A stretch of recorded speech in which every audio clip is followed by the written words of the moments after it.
రాజంపేటలో నిర్వహించిన విలేకరుల సమావేశంలో టీడీపీ సీనియర్ నాయకుడు కొమరా వెంకట నరసయ్య మాజీ ముఖ్యమంత్రి వైఎస్ జగన్ పై విమర్శలు చేశారు. రాష్ట్ర రాజధానిపై తరచూ భిన్నమైన ప్రకటనలు చేయడం ప్రజల్లో గందరగోళం సృష్టిస్తోందన్నారు. 3 రాజధానులు, మావిగన్, విజయవాడ రాజధాని వంటి వ్యాఖ్యలు రాజకీయ అస్థిరతకు నిదర్శనమని విమర్శించారు. గత ఎన్నికల్లో ప్రజలిచ్చిన తీర్పును గౌరవించకుండా వ్యవహరించడం వల్లే పార్టీ తీవ్రంగా నష్టపోయిందన్నారు.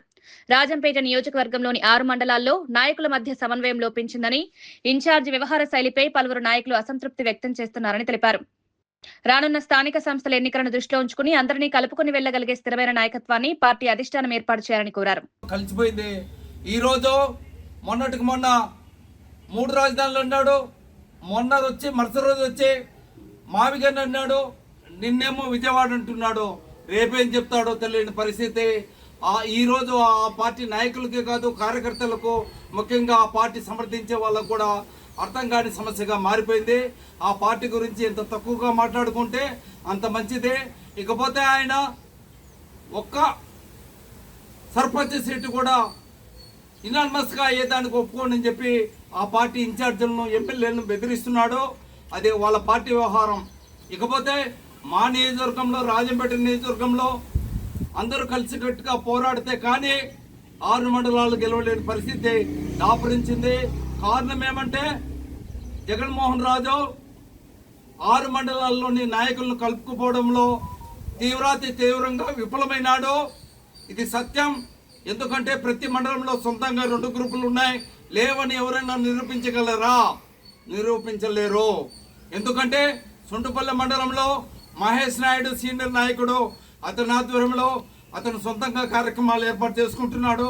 అదేవిధంగా సిద్ధోట మండలంలో రాష్ట్ర కార్యదర్శి మోహన్ రెడ్డి, సీనియర్ నాయకుడు జగదీష్ రెడ్డి, అదేవిధంగా జవహర్ బాషా తదితర నాయకుల ఆధ్వర్యంలో వాళ్ళు కూడా మొన్న జరిగిన మీటింగ్ను బహిష్కరించి వాళ్ళు సపరేట్ అయిపోయినారు. ఒంటిమిట్ట మండలంలో మొదటి నుంచి కూడా 2 వర్గాలు ఉన్నాయి.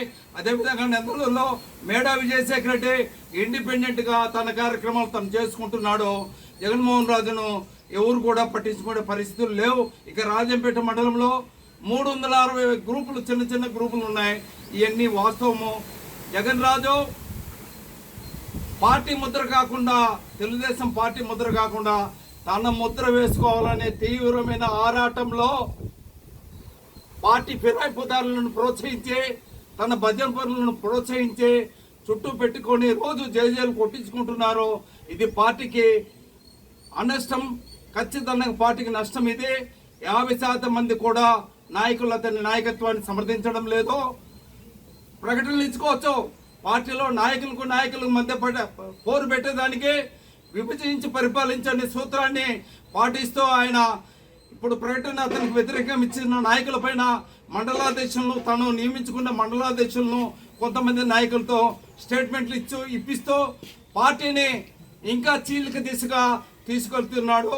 రాబోయే స్థానిక సంస్థ ఎన్నికల వరకు ఇదే ధోరణి కొనసాగితే పార్టీ ఖచ్చితంగా దెబ్బతింటుంది. నిన్నటికి నిన్న ఒంటిమిట్ట జెడ్పీటీసీ ఎన్నికల్లో మంత్రి మండిపల్లి రాంప్రసాద్ రెడ్డి గారు లేకపోతే 4000 ఓట్లతో